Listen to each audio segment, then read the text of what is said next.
Good day, everyone, and welcome to the GDF Suez Current Intelligence webinar, Manage Energy Costs Through Commodity Technology and Wholesale Market Visibility. Today's program is being recorded. Our speakers will address web questions at the conclusion of today's presentation. However, you are encouraged to submit questions throughout the conference. If you would like to ask a web question, you can do so by clicking in the Ask a Question box. Simply type in your question and then click on the Submit button. Now I would like to turn the call over to Victor Wolk. Please go ahead, sir. Good morning to all. My name is Victor Wolk, and I am the Marketing Director of Sustainability at GDF Suez. At this time, I would like to welcome everyone to the GDF Suez Energy Resources webinar, Managing Energy Costs Through Commodity, Technology, and Wholesale Market Visibility, with speaker Audrey Zibelman, Chair, President, and CEO of Veridity Energy. We will conclude the webinar with a question and answer session. Please note that today's web conference is being recorded. We have a diverse audience in this webinar session. Participants include energy buyers from small businesses all the way up to Fortune 100 companies. Additionally, we have many third-party consultants and brokers on the line with us today. Right now, I'd like Audrey to begin. Thank you, Victor, and thank you, Suez, and I appreciate everybody's attendance today.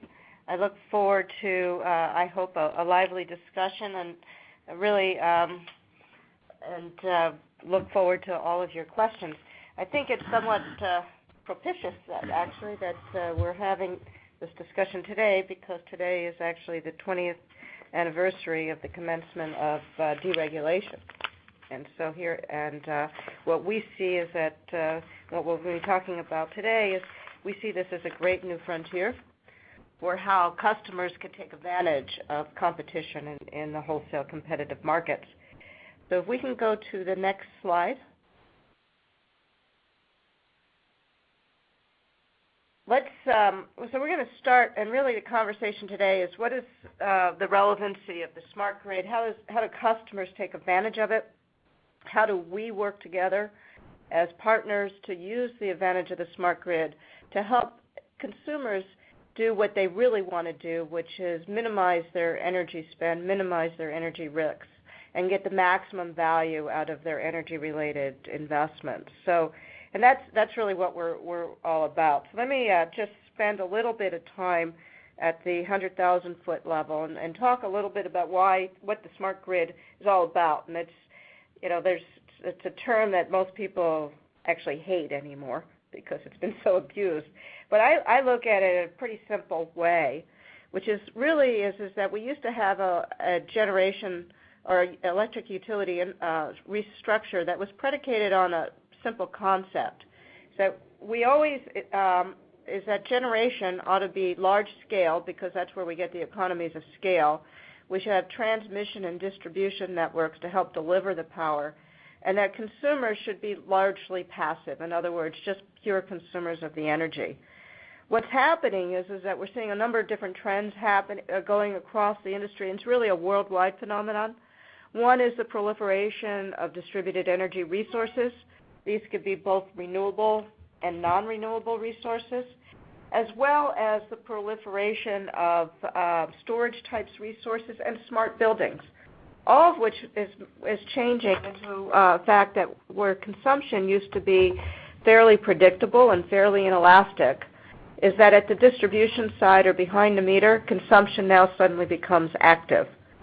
What that does is it enables us as an infrastructure community to move from basically a central station command and control type dispatch of the grid to really a distributed network or series of distributed networks that are interconnected, self-healing, self-effectuating. So now what this means is that consumers, rather than just being passive players as part of this vast ecosystem, now have an opportunity to be active players and use their ability to manage energy using these resources that they own, control, or manage as a way of actively managing their energy expense. And suddenly the grid goes from being basically a one-dimensional to a multi-dimensional resource, almost like the telecommunications network. We go to the next slide. So with all that changing, there's some things that are absolutely fundamental.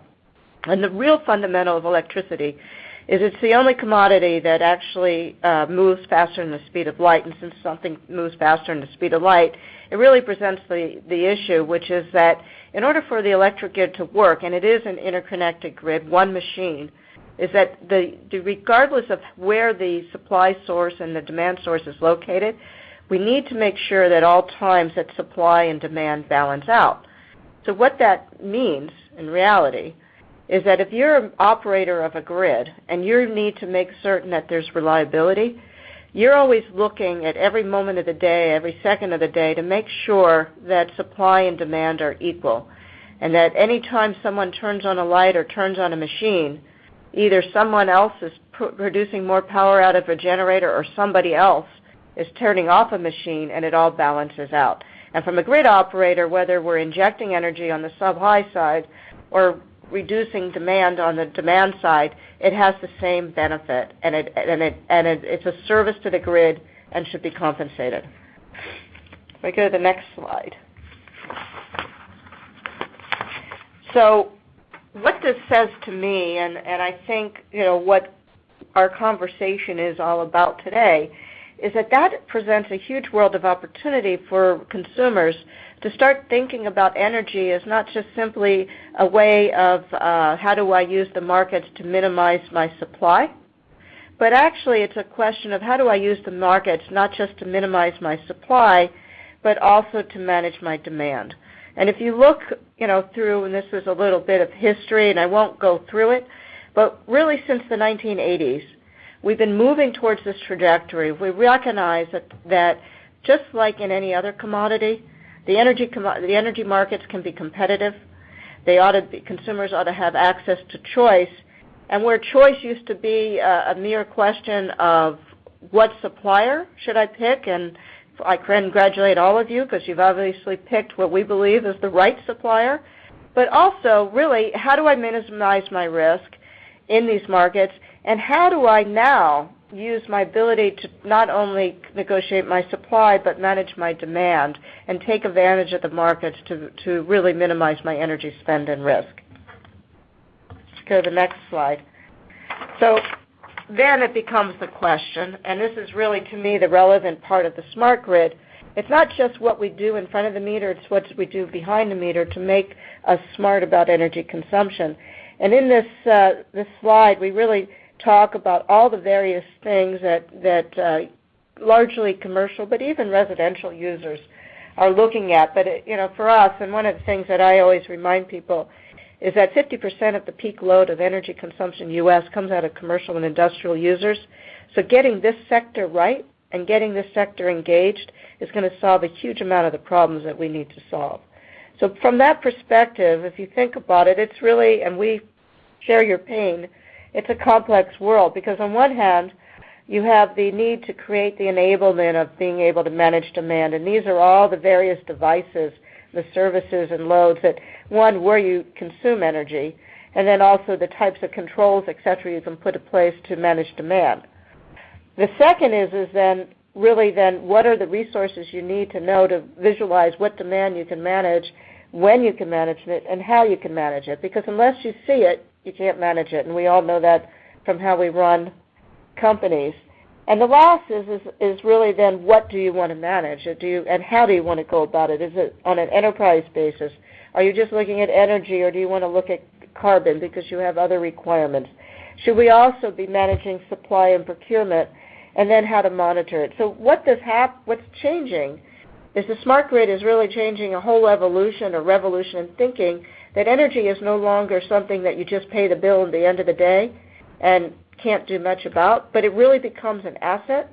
And just like other assets we have in our business should be actively managed to produce the greatest value back to our owners. So the question now becomes, of course, it's a very complex, very confusing world, and how do you go about it? This next slide, and we appreciate this is a report that Groom Energy did, and we've been using it. This is how crowded this field is. And one of the things that we think is the hardest decision to make is where do you focus, where do you get the greatest value, who do you work with, How do you know that what they're doing and what they're offering is what you really need?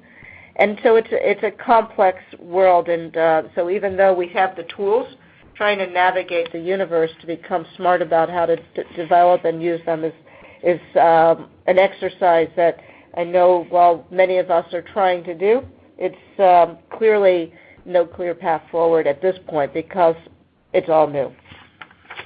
So the question is then what's our solution? How do we think we can help? And we get back to what we think are really the fundamentals of what this asset is all about and what markets are all about. So the first point is, why did we move to markets in the first place? The reason is that we recognize is that an electric industry, an energy industry without competition was highly inefficient. We were incurring costs that we really didn't need, and we were basically hampering innovation. And so we developed markets as a mechanism to both promote efficiency and also to allow for the innovation that drives costs even further down. The other piece is to recognize is that the only reason any of us are in business is because of you, and our objective, and should be aligned with your objective, which is one, taking the complexity out of the smart grid, not making it yet another thing to deal with, but actually turning it into a tool that you can use to take advantage of what we believe is and hope is the ultimate goal, is managing and controlling your energy spend and doing it in a way that we would say maximizes the benefit and minimizes the risk. We go to the next slide. So I'm going to get a little bit into where's the market going and how has that changed. And I know I'm going to guess that many of you have participated for many years in what we call here reliability programs, traditional demand response. What that's all about is the recognition that because electricity, again, is a real-time product, is that there are many times several times during the course of a year or course of a season that you might have problems is that there's not insufficient generation to meet demand in an instantaneous manner. And since unlike water and gas and other commodities, electricity can't be stored, utilities have since the 70s developed programs that allowed them to call on customers, largely large commercial users and industrial users, but increasingly residential users, to reduce their demand at times of peak to ensure reliable supply. And those are programs where effectively, and as they've evolved and even evolved into markets, what happens is you really are selling a call option. And once you sell that call option, it's up to the utility to decide when to exercise it, and you really have no choice of that matter. The other programs, though, have been developed over the last several years is to recognize this with the smart grid and with technology innovation, we can use the ability to manage consumption more than just for peak shaving. We can also use it to provide support for the grid, what are called ancillary programs. This is where we can use resources that sit at customer locations, anything from behind-the-meter generation to motor systems, fan systems, battery systems, to provide frequency support for the grid, to provide reserves for the grid. So again, what happens in reality is that the grid needs to remain in balance, and that what grid operators will forecast what demand is going to be at any moment, and they'll forecast what production is going to be at any moment. But just because the forecasts, as always, are just forecasts on a real-time basis, they may need more generation or more demand reduction than they anticipated, and they may need it in a half-hour period of time for a short duration. They may need it just for a few moments and respond very quickly. And these are what we call ancillary programs. They're really balancing programs for the grid and allow for the grid to remain stable. Nobody ever thought that load could provide that service, but we're finding that not only can it, but it does it much better than traditional generation. The other piece is economic programs, and this is really your ability to take advantage of high prices in the market, price spikes, anticipated price changes, and say, well, I'm not going to wait for the utility to call me. Instead, I'm going to shift my use. I'm going to change what I'm doing in order to take advantage of these programs. And in all these instances, what happens is that rather than becoming just a consumer on the grid, you're selling your ability to control your demand back as a service and have the ability to receive compensation for it. So you turn yourself into what we call as a passive consumer to a prosumer, someone who's proactively managing their usage, and becomes really a supplier to the grid of your ability to control your demand. So what this ends up being is you're managing your costs by picking the right supplier, and you're managing it further by being able to manage your demand, and it's intersecting the two. For the next slide. So how do you go about this? And traditionally and even today, the first thing obviously is to procure your energy wisely, work with the right partners, look at how the markets work, determine your risk profile, and make certain that you're hedging appropriately to protect yourself against price excursions. One thing that I always remind people about electricity, going back to its fundamentals, that it is not a product that can be stored. It is the most volatile of products of any products. It's about 166% more volatile than gas pricing, and that's simply because, unlike other products, you can have price changes in the electricity market over 30 to 40 times one price to another price in the course of a day. On the demand side, the other things you do is obviously look at what we call, the first thing is reduce your consumption, energy efficiency projects, maybe the low-hanging fruit, lighting changes, etc. Secondly, adoption of sustainability goals that allow you to actively manage your use against both environmental concerns and economic concerns. And then traditional demand response. Those have always been the ways that folks have traditionally used it. One of the problems with this is that under the traditional demand response format, customers have not traditionally been given the opportunity to go beyond being able to respond, but actually actively participate in the market. And then secondarily, for a lot of customers, it's a problem rather than a solution, because since you don't have control, the demand response activity or request can come at the worst time. So what the question is how do I take advantage of my ability to manage my demand, but do it in such a way that is not disruptive to my business and low risk to my company? So that's really where we say is the next generation. We call it dynamic load management, advanced demand response. But basically, it's using intelligence. We have a smart decision tool that is our V-Power system that really takes into account all the external factors that can affect what your consumption is. Again, I think the first step is visualize how much you're going to consume. And then the question is how do I control and manage that consumption in an effective way?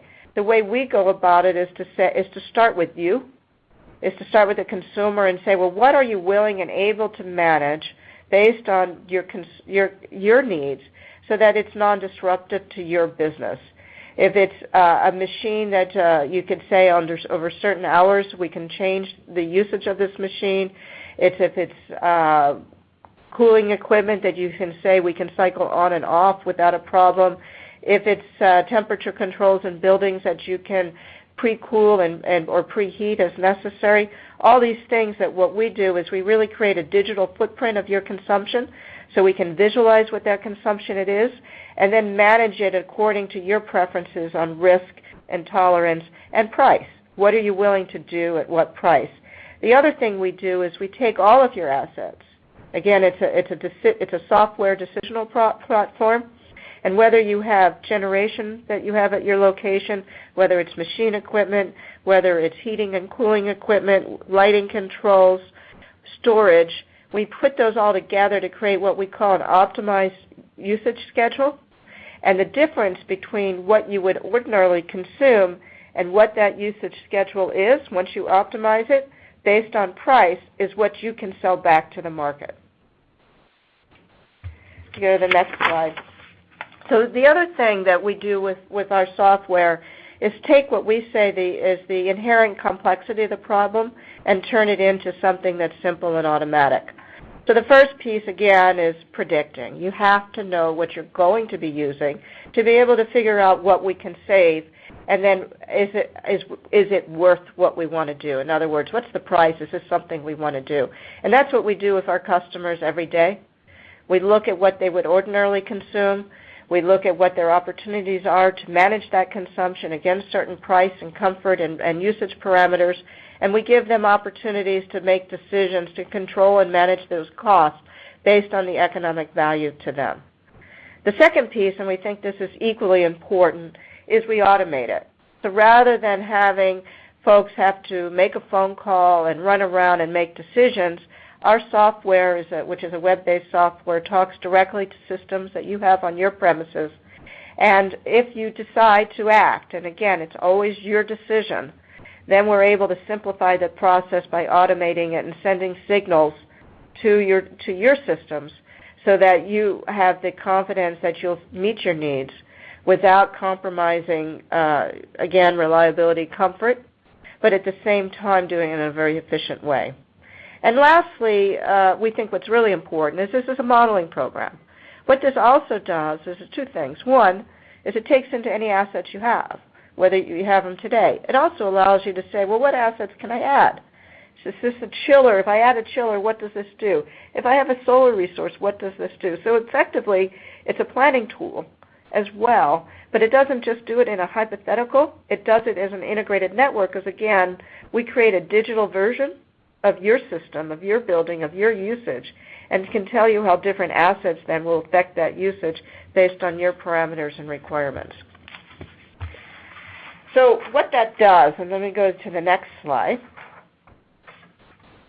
it, in our minds, gives you the opportunity to get around the problem. And what we think the problem is simply this. It's very important. The intersection of supply and demand are no longer two separate things. It's really one separate thing. It's how do I manage my energy spend? And I can do, the one piece I have to do is pick the right supplier. And the right supplier should be just as concerned about how I can effectively manage my spend as I am, because you want a supplier who cares about that. And then secondly, you want the ability for both your assets and your partners to help you take advantage of the markets to reduce that spend. So really what it is all about asset management, and it's all about recognizing that the best way to save money is to integrate your supply side and your demand side, treat it as one, and work with partners that are aligned with your economic interests. So the question is how, and how do we go about this? Well, the first point is that, and this is one of the reasons we are so pleased to work with GDF Suez, because they get it, is that to recognize there is no cookie-cutter approach. Every end user is different, and every answer is different for a different end user. Some of our customers have a great deal of flexibility and a great deal of tolerance for shifting and managing use. Others have less so. And basically, and then the question is how much are you willing to do? At what price are you willing to do it? And also, what products in the market are available to you? One of the things that we're delighted with is that the partnership with Suez is that we're able to expand the ability to do demand response beyond what the traditional markets offer, but actually in working with Suez to say, well, how can we manage demand and turn that into how Suez manages the supply portfolio they're providing to you, and allow them, because of their vast tools and knowledge of the market, to monetize your ability to control demand back both as a savings and a revenue source. So in other words, if a particular market program doesn't work in an RTO or an ISO, what we are doing with working with Suez is saying, okay, well, what kind of structured products can we offer to customers who can manage demand but don't quite fit into that cookie cutter of an RTO, but still have the ability to control their demand in an effective way that will allow them to control their spend. So that gives us to the next slide of really how this all fits together. With GDF Suez, we have the ability of a company that knows the supply world, who's out there every day looking at the markets, looking at how to get the greatest advantage for their customers, is able to do the accounting and settlements and billing functions, and is uniquely committed to saying, well, it's not just about finding the lowest supply, it's also helping to manage demand. And that's really, from our side, is what we're looking at is working with you, understanding exactly what your capabilities are, modeling your system so that you have this digital footprint of what your consumption looks like, giving you the chance to visualize your consumption and look at the opportunities to save money, and then working with you and Suez in partnership to get that value to you so that you're managing both your spend on the supply and demand side. And then what's your role in all that? Well, of course, as the consumer, your first contribution is what are you able and willing to do? What do you want to achieve? And how do you want to go about making decisions to make sure that, again, you're both managing your risk, and what I call is the min-max solution, is maximizing the value at minimum risk to you. So with that, we can go to the next slide, and this is really a couple of examples because, all said and done, it doesn't really matter until we can show the economic value. And we have a couple of examples here that we based on the ERCOT market and the utility-based demand response programs to show that by doing this collectively, by integrating supply and demand management, by taking advantage of all the markets, you can multiplex the capability of your assets. And I come from the grid world, and one of the things that generators do is that they take the same generation asset and they sell it many times into first a reliability market as capacity, into energy markets and ancillary markets. So you're taking the same megawatt and driving multiple revenue streams. That's what we're doing for you on the demand side, is finding those multiple revenue streams so that the same asset can drive additional value. But more importantly, our goal is to do that without any complaint or discomfort. And one of the things I'm most proud about our team is that in the years that we've been operating, we've gotten one complaint about a room being too uncomfortable and found out that the only reason is that somebody had opened a window on a hot day. So for us, one of our key parameters is making certain not only are we a reliable provider, not only are we remaining intact with the customer needs, but that folks inside, either on the production side or on the usage side, are satisfied that nothing is going to be harmed in the process. The other example, the other example we have is again, one is looking at load, the other is looking at load and generation. So in conclusion, and I look forward to your questions, we think the smart grid, with all the rhetoric, is all about making demand work as a resource on the system. It's about changing the nature of electricity so consumers are no longer passive users, but can be active players both in securing reliability as well as securing their own energy needs, both by the investment in maybe backup resources that now can convert themselves from being insurance policies to true assets they can manage. We think that the coupling, obviously, of supply and demand is the best way to go forward because it really is at the crux of what we're all about. And we are very much pleased that we've discovered a partner in Suez that, and in our partnership, we believe will have the ability to provide this highest value to consumers, at the minimum risk to them. So I look forward to your questions and appreciate your attention. Thank you, Audrey. Once again, you can enter questions at the left of your screen in the Ask a Question window. We will answer as many questions as time permits. Why don't we start now, Audrey?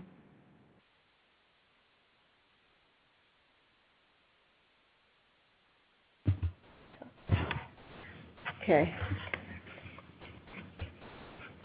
Yeah, so the first question is the software solution able to integrate with existing building management systems? Yes, it is. We have the ability through various communication networks, Modbus, BACnet, et cetera, to talk to existing systems. So the system doesn't become redundant. Rather, what we're doing is adding the intelligence to the system you have. One of the analogies we often look at is that what we're doing is that you have all this equipment that's sitting at your location, and just like an orchestra with many pieces that provide a cacophony unless they're pulled together, what we'd like to think of as our V-Power system is taking in prices and the information from your assets, and we're like the conductor that makes them work together.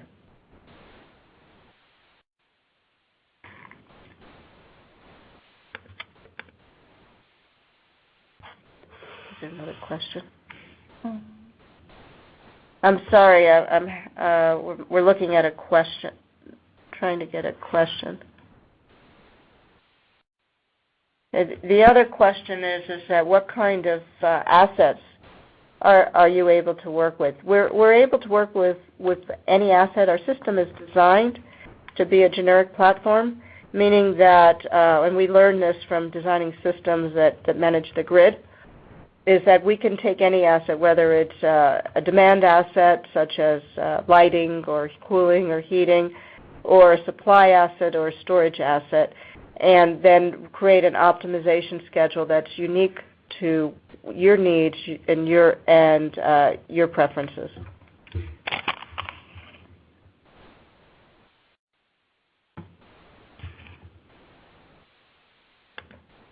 Are you in there? Okay.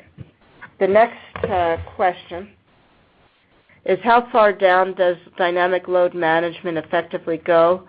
Can smaller buildings with chillers be a candidate for the Veridity solution? Yes, the answer is yes, it can.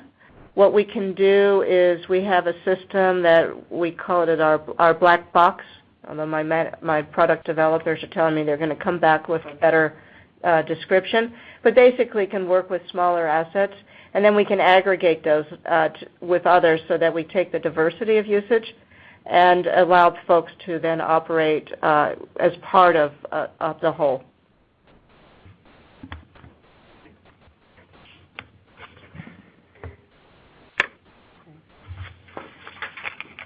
The next question is within ERCOT, if capacity payments to generators was introduced, do you feel this would retard efforts to encourage more load resource participation, or would it have a neutral or positive effect? It's a great question.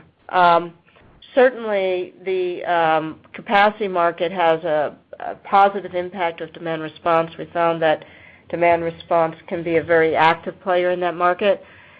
What I think is important to recognize is that it can have a neutral and positive impact, but we don't really need it to get demand in. The other pieces, and this is something that to me is the more evident, not evident, but the maybe the better way to think about things.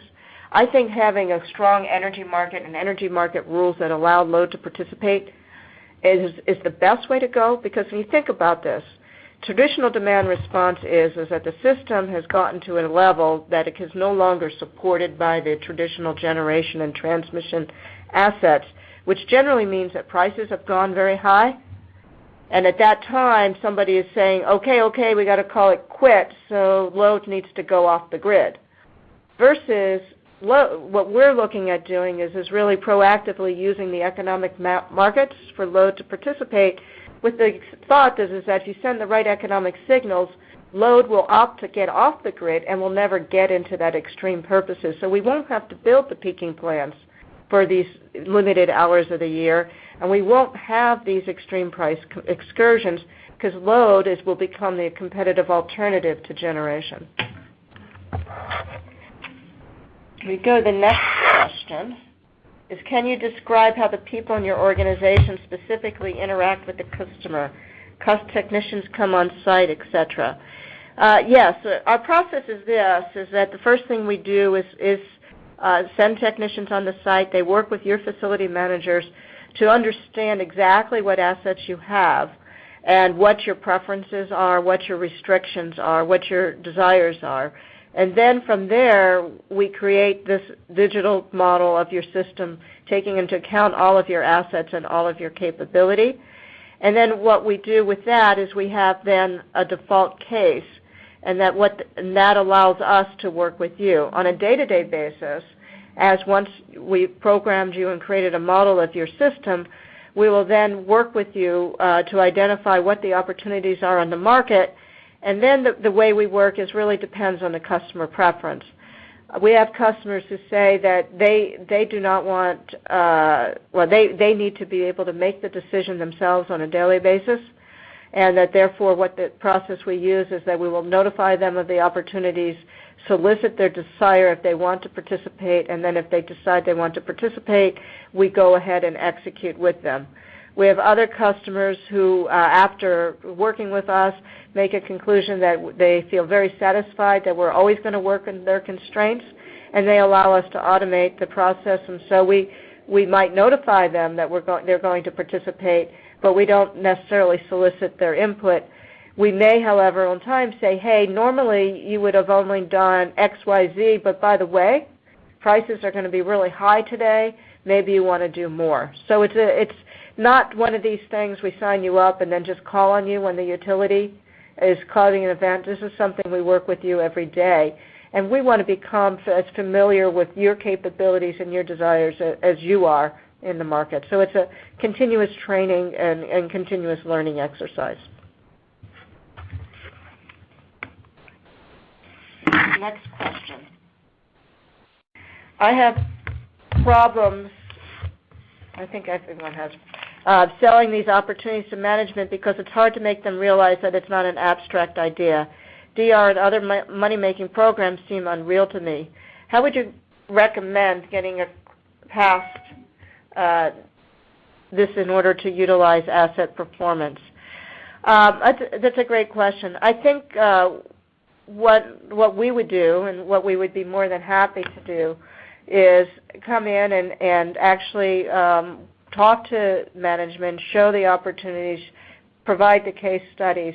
And the other thing to get past this idea that this is going to be problematic, the other thing we do, and we do this with a number of different customers, is we recognize that in many spaces, the whole idea of reducing consumption based on price poses a problem of, this is going to, one, I'm going to lose control, and then I'm going to have to explain to someone that I tried to make a few bucks in the energy market and created all sorts of problems. So we do a crawl, walk, run method, wherein what we do first is we work with you and work with management to identify what is that elastic load, what is the load that you would say is tertiary that wouldn't create a problem, and then secondly, and this is really critical, is explain the difference between a traditional demand response where you have to respond when the utility asks to what we do as a voluntary program, which is identify what the opportunities are, keep you in the driver's seat and the controls, and then make certain that you're working at those hours and at those times and for that duration that is most comfortable for you. And that seems to get people very comfortable because the fear of that it's going to be a hot day and you're in the middle of the process and the utility calls and now you have to get off the grid just doesn't happen because you stay in control of when you want to participate. Next question. When you say storage asset, are you talking about battery banks or stored natural gas? And thanks for that question. The answer is all of the above plus thermal storage. When we talk about storage asset, it could be the storage capabilities of a building. For example, one of our clients is a university, and one of their best storage assets is their law library because the books create a huge amount of thermal efficiency, and we're able to use that thermal efficiency to help them shift load. Other of our clients have ice storage making equipment. Other of our clients where you can use gas and you can shift from gas to electricity. Basically what we're talking about is not necessarily always thinking about this as curtailment as reducing usage, but actually shifting and managing usage.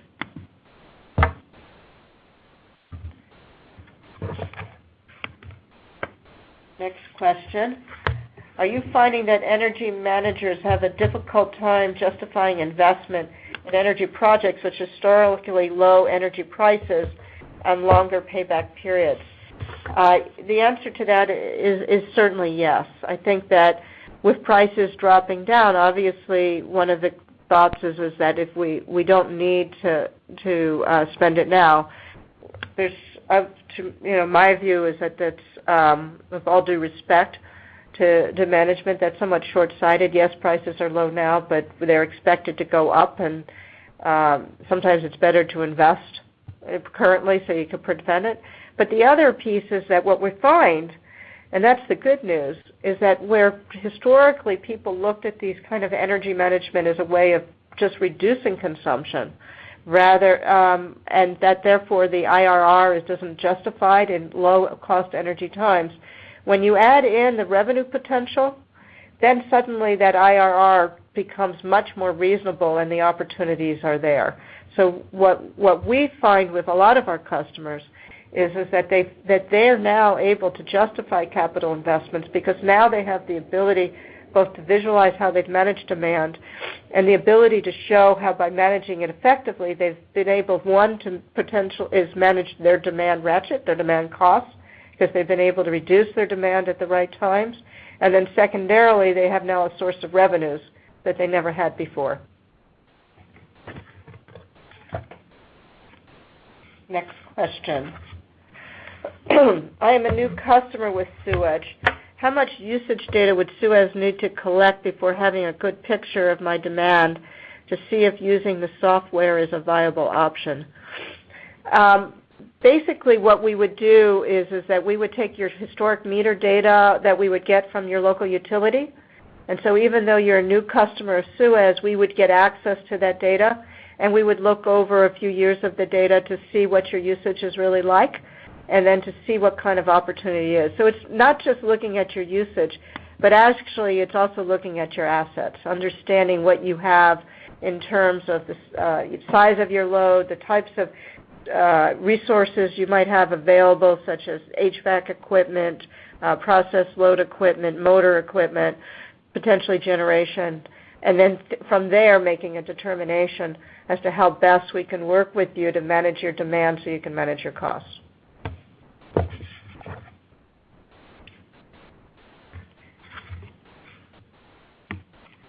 Next question is, can you give me an idea of what the upfront costs are associated with initiating such a system?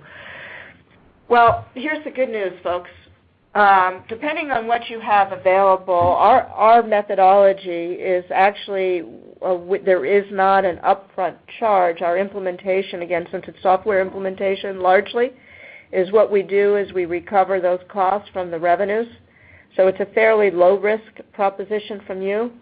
If there are upfront costs, and depending on the nature of the upfront costs, one of the things that we've done with customers, particularly customers with very complex loads, is we'll identify what the low-hanging fruit is, so how do we get early revenues in with minimal expense, and then develop a program both to either justify additional capital, so if, for example, if there's equipment, hardware that they have to put in, what that is, and then from that perspective then to help them grow into a system that they can then get maximum advantage of.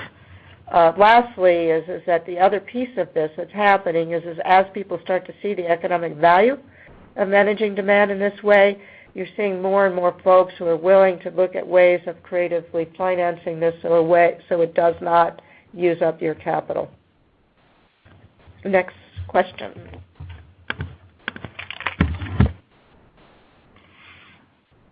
Would a customer be expected to continuously monitor their programs? Good question. No. That's our role. That doesn't mean that you can't or you won't. You'll have all the information available.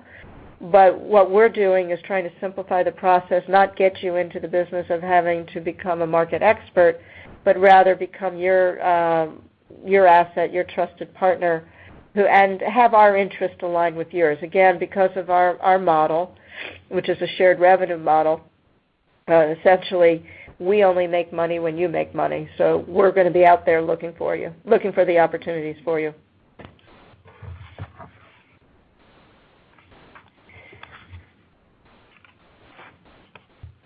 the next question, if the property is already committed to a contract for demand response, would you recommend adding Veridity? Is there a cost involved?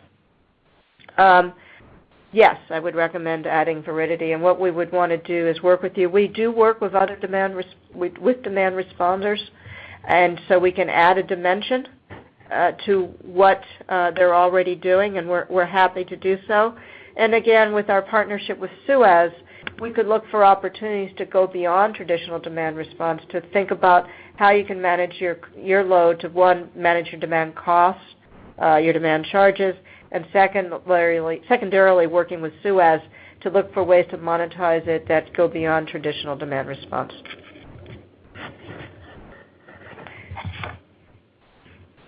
And to the extent that there's a cost involved, I think I answered that question. There may, we would use the same methodology.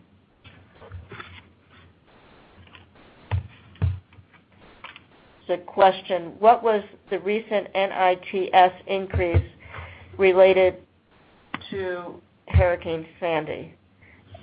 I'm assuming is that NITS or NIST? Because if it is, I apologize, but I'm not familiar with that.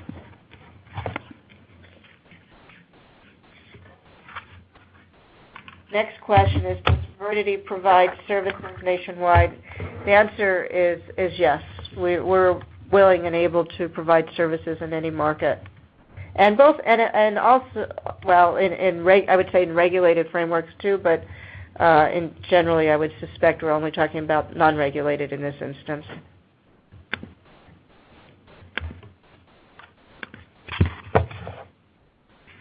Next question. What is the responsibility of my building operators? How will they manage this strategy? Really the responsibility of the building operators is to understand our system, to understand how it works, understand what opportunities that we're looking for, and then be ready and willing to work with us as we see these opportunities. And really it's not what I would say that they have to do anything other than look to understand, cooperate, and basically be part of the solution. So, but in the sense of, do they have to do anything differently? I think most building operators see this as actually a value add. It gives them an understanding of what their consumption is going to be, help they mostly manage it, and also it gives them the ability to show how that they can use these as real assets for the value of the institution or company.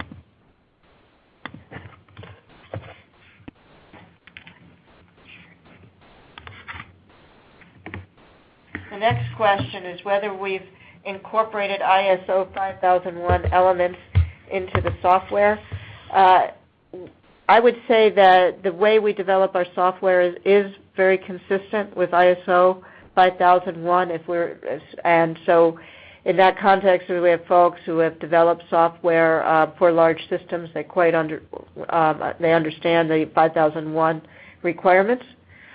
And so from a standpoint of reliability and certainty and quality control, it's all there. Okay. I think that is my last question. Again, I thank you all very much for your attention. Look forward for the opportunity to meet you personally, and I think that's it. I'll turn it back to Victor. Audrey, thank you for those very insightful comments and those great questions that we got. We never like to end our webinars without mentioning we want to hear from our participants. You will be receiving a survey, and we encourage you to take 5 minutes of your time to provide us with input on how we did and the feedback on what we did and what you liked about GDF Suez seminars, and in the future, what type of topics you'd like to hear. Once this presentation is available, you'll also receive the link to today's recorded webinar. Thank you again for joining us today. Please call 866-999-8815 8374 for any questions about market response opportunities or electricity needs in the future. Once again, thank you all for your time. Thank you, ladies and gentlemen. That does conclude today's conference call. We'd like to thank you all for your participation.